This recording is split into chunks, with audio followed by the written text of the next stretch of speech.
হরে কৃষ্ণ। আজ অনেকেই ভক্তি ও শ্রদ্ধার সহিত এই একাদশী ব্রত পালন করছেন, ভগবান শ্রী হরি বিষ্ণুর পূজা করছেন। দেখুন, ব্রত করুন কিংবা না করুন, অবশ্যই এই একাদশী মাহাত্ম্য কথা শ্রবণ করুন। বলা হয়েছে, শ্রবণ করার মাধ্যমেও ভগবান বিষ্ণু ও মা লক্ষ্মীর কৃপা অনেকাংশে লাভ করা যায়। আজকে প্রত্যেকেরই জানা দরকার এই গুরুত্বপূর্ণ তথ্যগুলো। সকলকে স্বাগত জানাচ্ছি আমাদের প্রভু বার্তা চ্যানেলে। আমরা সবসময় চেষ্টা করি এইরকম সনাতন ধর্মের ধর্মীয় তথ্যগুলোকে এবং নানা দেবদেবীর ব্রতকথা ও 12 মাসে 13 পার্বণের সকল গুরুত্বপূর্ণ তথ্যগুলোকে আপনাদের সাথে উপস্থাপনা করতে, শেয়ার করতে। তাই আসুন আগামী কিছুক্ষণ সময় ধৈর্য ধরে ভক্তি ভরে আজকের এই গুরুত্বপূর্ণ তথ্যগুলো জেনে নিই। ব্রহ্ম বৈবর্তনের কথা। ব্রহ্ম বৈবর্ত পুরাণে আষাঢ় মাসের কৃষ্ণপক্ষের একাদশী ব্রত মাহাত্ম্য যুধিষ্ঠির শ্রীকৃষ্ণ সংবাদে বর্ণিত আছে। যুধিষ্ঠির বললেন, হে বাসুদেব, আষাঢ় মাসের কৃষ্ণপক্ষে একাদশী ব্রত মাহাত্ম্য কৃপাপূর্বক আমার কাছে বর্ণনা করুন। শ্রীকৃষ্ণ বললেন, হে মহারাজ, সকল পাপ বিনাশিনী ও মুক্তিপ্রদ এই উত্তম ব্রতের কথা বলছি, আপনি শ্রবণ করুন। আষাঢ় মাসের কৃষ্ণপক্ষিয়া একাদশী যোগিনী নামে প্রসিদ্ধ। মহাপাপ বিনাশকারী এই তিথি ভবসাগরে পতিত মানুষের উদ্ধার লাভের একমাত্র নৌকা স্বরূপ। ব্রত পালনকারীদের পক্ষে এটি সর্বশ্রেষ্ঠ ব্রত বলে প্রসিদ্ধ। এই প্রসঙ্গে আপনাকে একটি পবিত্র পৌরাণিক কাহিনী বলছি। অলকানগরে শিব ভক্ত পরায়ণ কুবের নামে এক রাজা ছিল। তিনি প্রত্যহ শিব পূজা করতেন। তার হেমমালী নামে একজন মালী ছিল। প্রতিদিন শিব পূজার জন্য মানস সরোবর থেকে এসে ফুল তুলে যক্ষরাজ কুবেরকে দিত। বিশালাক্ষী নামে হেমমালিনীর এক পরমা রূপবতী পত্নী ছিল। সে তার সুন্দরীর পত্নীর প্রতি অত্যন্ত আসক্ত ছিল। একদিন সে তার স্ত্রীর প্রতি কামাসক্ত হয়ে পড়ল। রাজভবনে যাওয়ার কথা পর্যন্ত ভুলে গেল। বেলা 2 প্রহর অতীত হলো। শিব অর্চনের সময় চলে যাচ্ছে দেখে রাজা ক্রুদ্ধ হলেন। মালির বিলম্বের কারণ অনুসন্ধানে এক দূত প্রেরণ করলেন।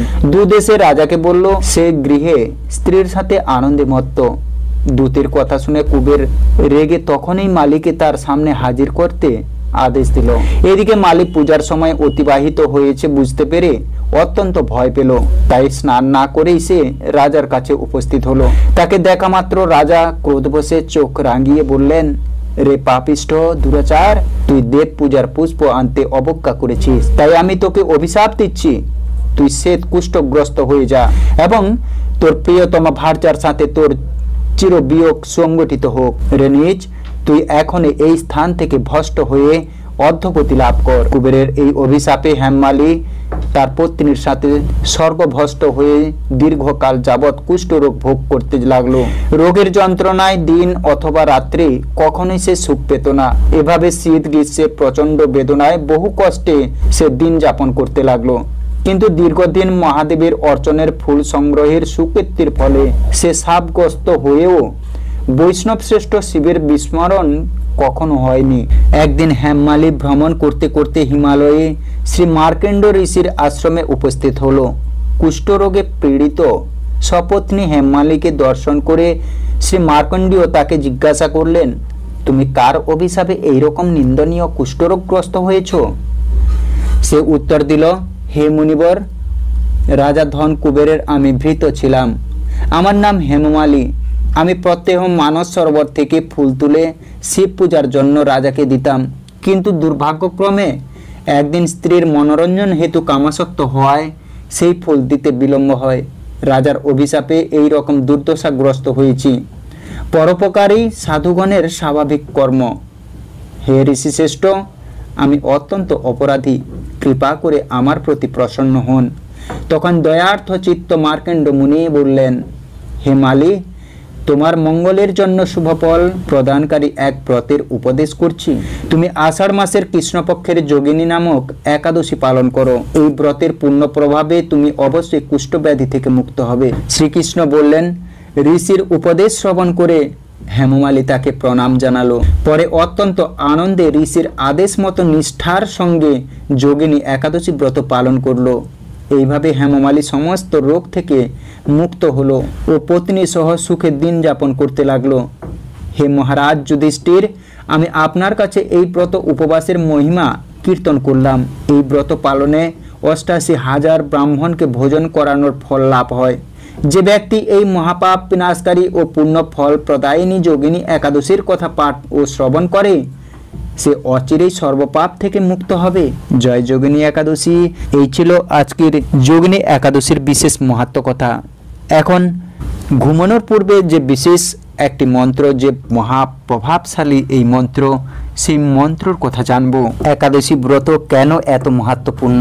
যুদ্ধরত ভগবান বিষ্ণু বিশ্রাম নিতে গেলে মূর নামক এক দানব তাকে আক্রমণ করতে উদ্যত হয়। তখন তার শরীর থেকে এক উজ্জ্বল দেবী আবির্ভূত হন এবং সেই দানবকে বধ করেন। জেগে উঠে বিষ্ণু তাকে আশীর্বাদ করেন, তুমি আমার শক্তির প্রকাশ, তুমি আজ থেকে একাদশী নামে পরিচিত হবে। তোমার উপবাস পালন করলে মানুষ পাপ মুক্ত হবে ও মোক্ষ লাভ করবে।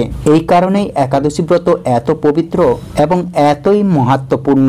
তাই 8 থেকে 80 বছর পর্যন্ত সকলেরই কর্তব্য এই একাদশী ব্রত পালন করা। প্রত্যেকটি বছরের 12টি মাসের মধ্যে 24টি একাদশী। এই একাদশীর মধ্যে প্রত্যেকটি একাদশী 8 থেকে 80 বছর পর্যন্ত সকলকেরই পালন করা উচিত। আর রাতে ঘুমানোর সময় অবশ্যই এই মন্ত্র, শুধু একাদশীর দিন নয়, প্রতিদিন ঘুমানোর পূর্বে অবশ্যই এই মন্ত্রটি জপ করা উচিত।